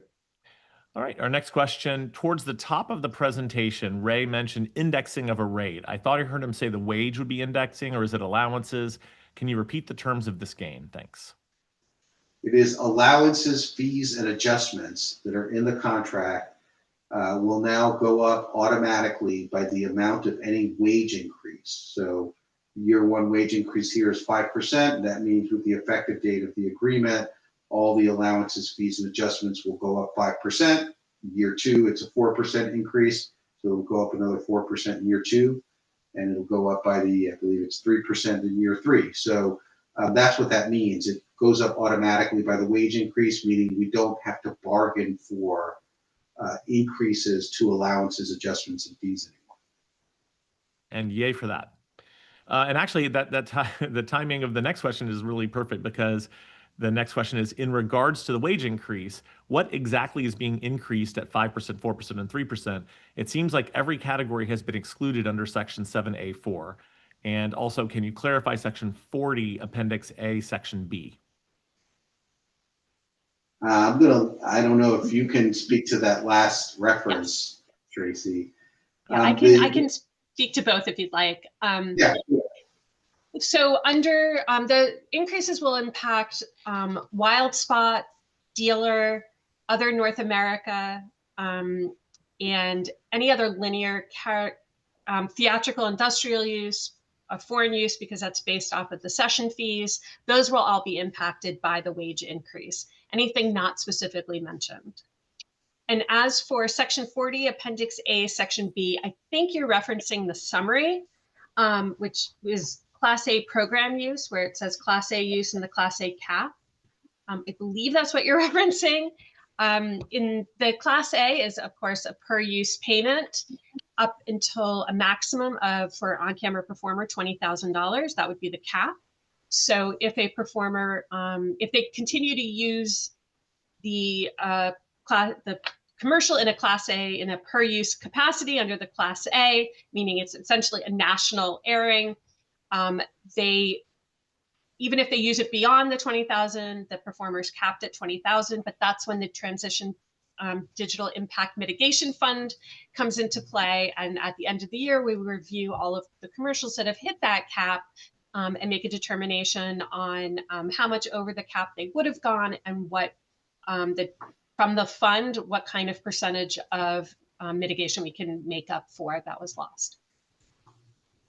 Great, thanks, Tracy. Next question, can you clarify what is in the traditional digital bucket now, and what do they get when they buy that? We'll let you do that one too, Tracy. The traditional digital bucket under the commercials contract contains social media, websites, and like YouTube channel for the advertiser. It does not include pre-roll or mid-roll. The pre-roll and mid-roll are considered the paid YouTube. So under traditional digital, it's mostly social media, websites, and a advertiser's channel. Great. Next one is, can you please confirm the budget threshold for the low budget digital waiver? $100,000 per day, I believe, is the current budget. Okay, great. Next question is, do cycle payments mean flat rates? Thanks. Yes, they mean flat rates for specified periods of use. So X dollars for Y weeks would be a cycle payment. Okay. Next question is, what happens if you do a low budget digital waiver and then the ad agency wants to run it on streaming? Does something change? Well, they would have to come and speak with you to ensure that you don't have an area of exclusivity already in play, and then they would have to compensate you for the streaming under the traditional contract terms. Okay. Next is for an in-person audition, do producers need to provide specific choreography, or is that requirement only for self-tapes? That requirement was negotiated only for self-tapes. Okay. Next question is, does 33, I assume item 33, mean that the 13-week rate for extra performers will no longer be allowed? That's correct. I'm taking Ray's into concise. Great, love it. Okay, next question is, do I need an actual PDF doc with the additional scenes and lines to make sure they pay me an additional session fee? It is helpful, but we always can request, we always have the right to request scripts and storyboards if there's any concern about whether you were recording alternate scenes or lines. Okay. Does social media get the general increase to it for session and use? If you're speaking about the social media terms where you're shooting for content for a session fee and then it's paid in 30-day increments based on social media and YouTube, yes, that does get the increase. Great. Next question. What are the parameters for ad agencies to use the low budget digital waiver, and do we get a session fee for the day of work? Yes, you do get a session fee. The session fee is the required minimum. You freely bargain over the use. I don't have the actual language of the agreement in front of me. You heard from Tracy that there is obviously a budget limit at $100,000. Tracy, is there anything else? There's no exclusivity. Celebrities cannot be in it. There can be no stunts as well. And if I remember correctly, that it cannot, the low budget digital waiver commercial cannot be shot on the same day as a full budget commercial, but can be produced during that time period. Okay, great, thanks. Do the late fee rates stay the same? And if so, what is the gain made here? The late fee rates increase at the same rate that the overall wage increases. So the 543.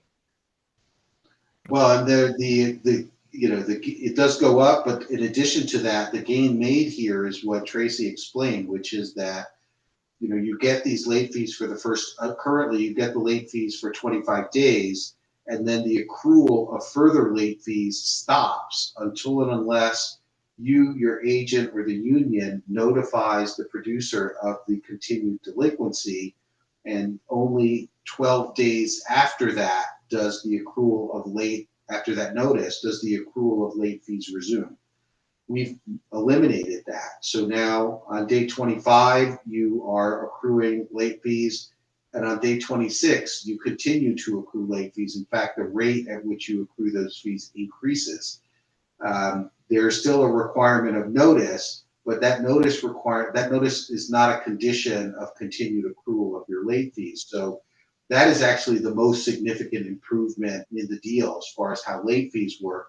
There's another improvement too, which is that it's now not only your session that must be paid to you on time, but if there's like a meal period violation or some other session related fee that's not paid to you on time with your session, then the fact that your late fee was on time will not avoid the accrual of liquidated damages for late payment because the extra payment was not received. So anything session related now, all of it has to be on time or else late fees will accrue. Great. Okay, next is, how are live airings on streaming services like Hulu Live or YouTube TV classified? Is there any distinction for Class A airings on those live services? Thanks for all your hard work. And I think it depends how the commercial was trafficked. If a producer buys a Class A commercial on a network, and that network is also carried by another service, whether it be a basic cable service or whether it be YouTube TV or another streaming service that has live channels, it remains a Class A commercial. They pay based on how they place the ad. If that commercial was inserted into the feed by Hulu or inserted into the feed by YouTube, that becomes a streaming commercial in that circumstance. So it it depends on how the commercial was placed. Okay. Our next question is, with no way to track how much our commercials have ran, what determines who qualifies for the mitigation fund cap compensation? What else are the funds in the mitigation fund used for? I can take that one. First of all, the funds are only dedicated to the mitigation fund. There's no other payments that come out of that other than administrative costs for administering the mitigation fund. The way it's examined is we look to all of the commercials that were union commercials that met the $20,000 cap for a Class A buy in the particular year that we're looking. There has to be at least one 13-week $20,000 max cap for CPs, $15,000 for voiceovers. We are then, because we know the specific commercial and specific usage, we're able to look through the payroll data as well as the monitoring that we are able to do to determine how many over. I believe this past cycle, $20,000 equaled 306 uses. So we were able to look and see how many uses over that 306 did the spot actually run. But we're only able to do that because we have specific information on what commercial and where it's run before, so that's how we can do the monitoring. So by examining how much over the 306 it ran, that then gets compared to all the other commercials that met the cap and how much they ran over the 306. And at that point, it becomes a lot of math, and David Viviano and his great team take over. Actually, they run the whole kit and caboodle. Great, thanks. Next question is, were the AI protections based only on what the current commercial contract was, or was it an accumulation of information from the latest theatrical contract and negotiations and now games? I mean, the language of the commercials contract that we bargained is only applicable to the commercials contract, but what went into bargaining that language was the wisdom and the insight that we have gained now from several successive negotiations of bargaining over AI. So we get smarter on this subject with each contract that we bargain, and we try to bring to bear the learning that we've done in prior negotiations to each subsequent negotiation. So these are by far the best terms that we've bargained in any contract, and that is reflective of the fact that we've had a lot of experience now bargaining these in my terms. Yeah, I would agree with that, and I would just say this is something that we said when we were having the same kind of meeting about the TV theatrical contract back in 2023 was, this is the beginning of a process where these terms are going to evolve through each cycle of negotiation, not just within one contract, but across all of our contracts where AI is an issue. And I think that is, in fact, what has happened. And if you look at the through line of the various contracts we've bargained since then, you can sort of see that evolution occurring. So very excited for what we've been able to achieve in this negotiation. Next question is, have you made any changes to when a vehicle driver needs to be on a stunt contract? No, the stunt driving guidelines did not change. We did bring a proposal on that subject and on the subject of compensation for stunt coordinators. And we fought very hard for those proposals, right up through the bitter end of negotiations, up through and including bringing in a contingent of stunt drivers to address the industry's negotiators directly. But there was just an adamant refusal to move on that. And so there were, in fact, no changes made. Okay. Next question. Did we try to address the language that previously defined YouTube TV as a streaming service instead of a TV provider? If not, what happens if DirecTV redefines itself as a streaming service but provides network and cable channels to their viewers, for example? Will DirecTV still be considered a TV provider, or will they try to pay streaming rates when they air commercials airing on cable and network channels if their customers do not opt for a satellite dish? Maybe one more time. That might have been more than I did. Sure, it's a long question. So did we try to address the language that previously defined YouTube TV as a streaming service instead of a TV provider? If not, what happens if DirecTV redefines itself as a streaming service but provides network and cable channels to their viewers, for example? Will DirecTV still be considered a TV provider, or will they try to pay streaming rates when they air commercials airing on cable and network channels if their customers don't opt for a satellite dish? If those commercials were placed in the network and cable feeds, then they will continue to be treated as network and cable commercials, no matter how they are subsequently aired. And that has nothing to do with how DirecTV does or doesn't characterize itself as a streaming provider or a TV service. Again, it's how the commercial is placed. So if I place the commercial by buying airtime on NBC, and then DirecTV or any other platform carries NBC as a channel, and that commercial airs, it is a Class A commercial, irrespective of the fact that you saw it through DirecTV.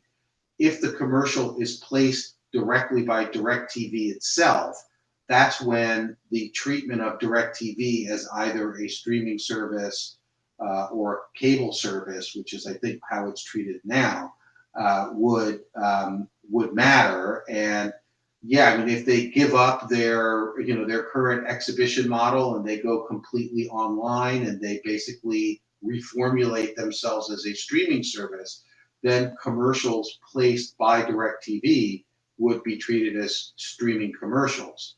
But again, the commercials that were placed in the basic cable channel or in the network that DirecTV is carrying, those are paid based on how they were placed, and it doesn't matter what DirecTV does or doesn't do.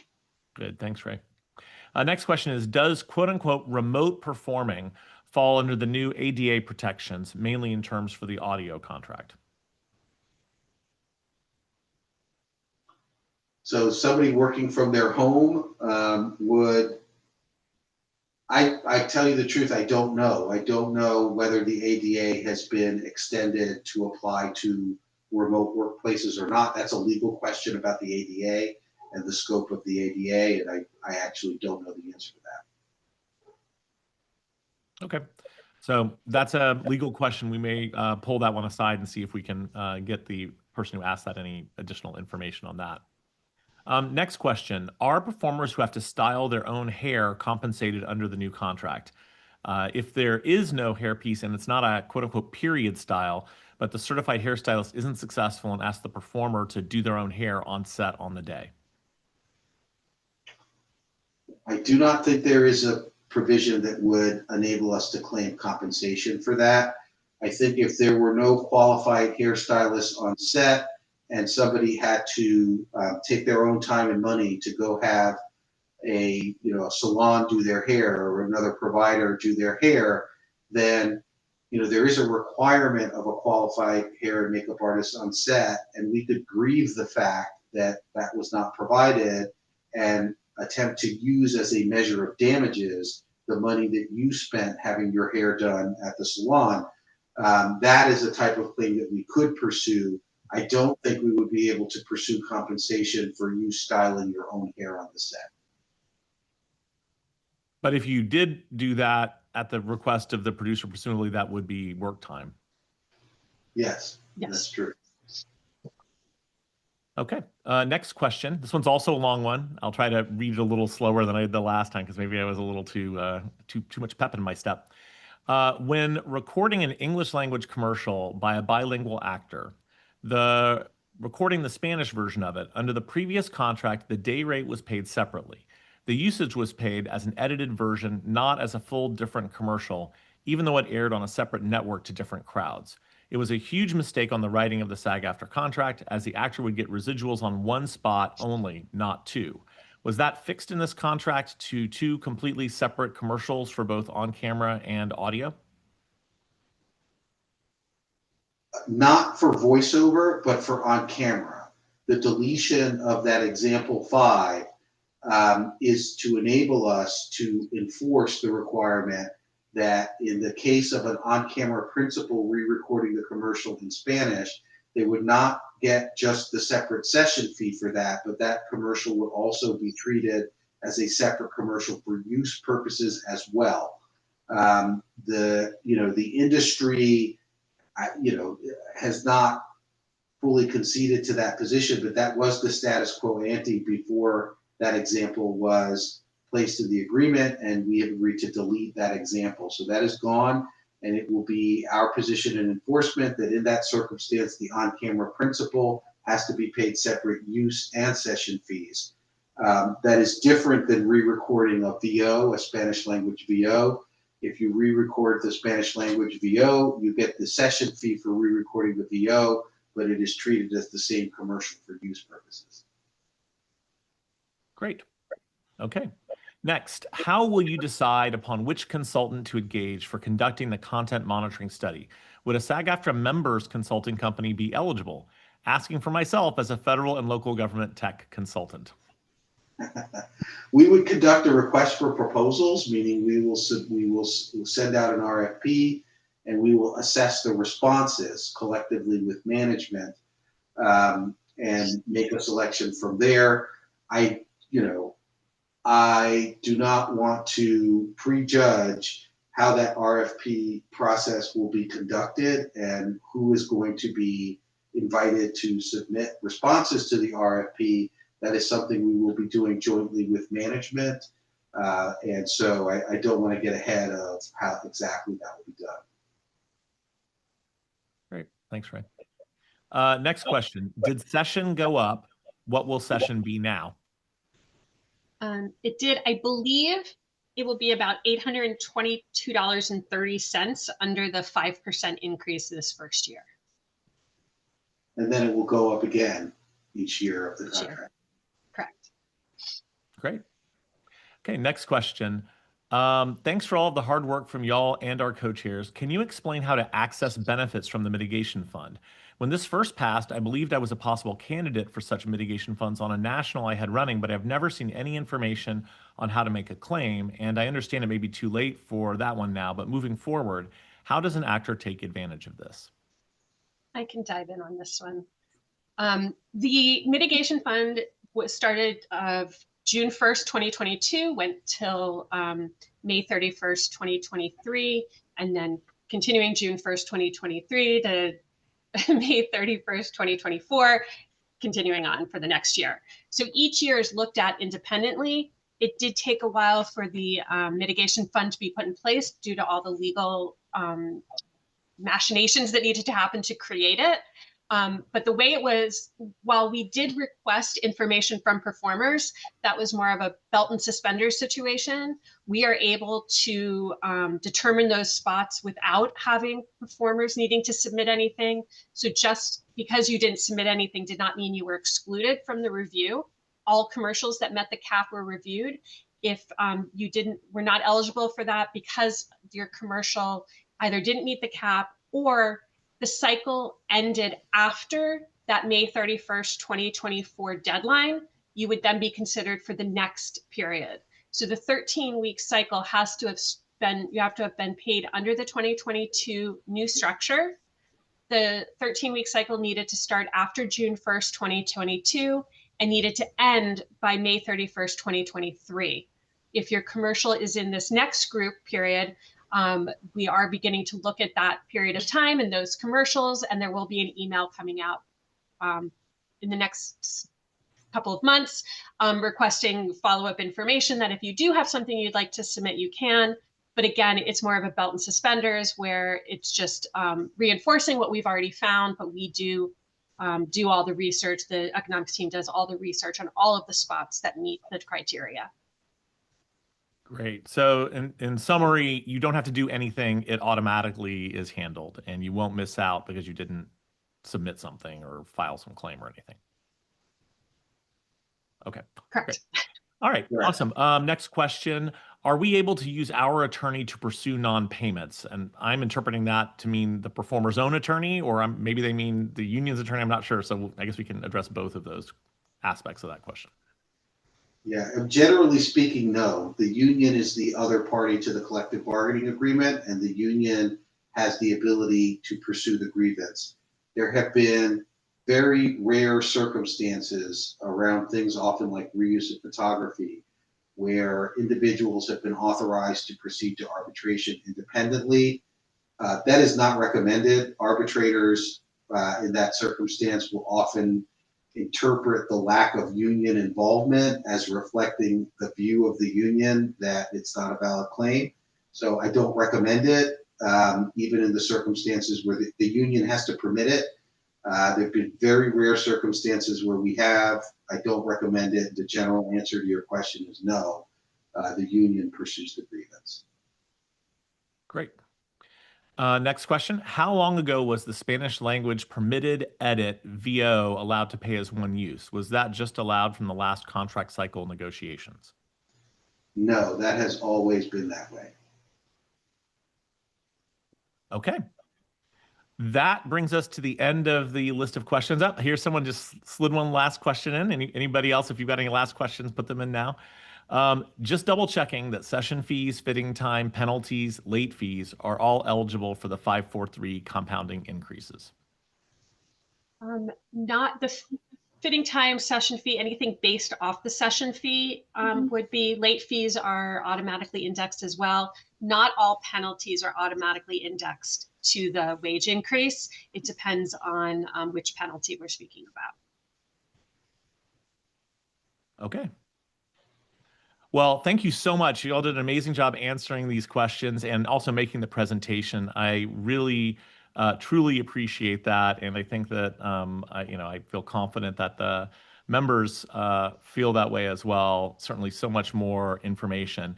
And I want to thank all of you members for joining us and for the amazing questions that you asked. And please keep an eye out for updates on future informational meetings. And please visit sagaftra.org/commercials2025 for a detailed summary of the tentative agreement, news, and more. And most importantly, keep an eye out for voting instructions and make sure you vote before 5 p.m. Pacific time on Wednesday, May 21st. Thanks so much.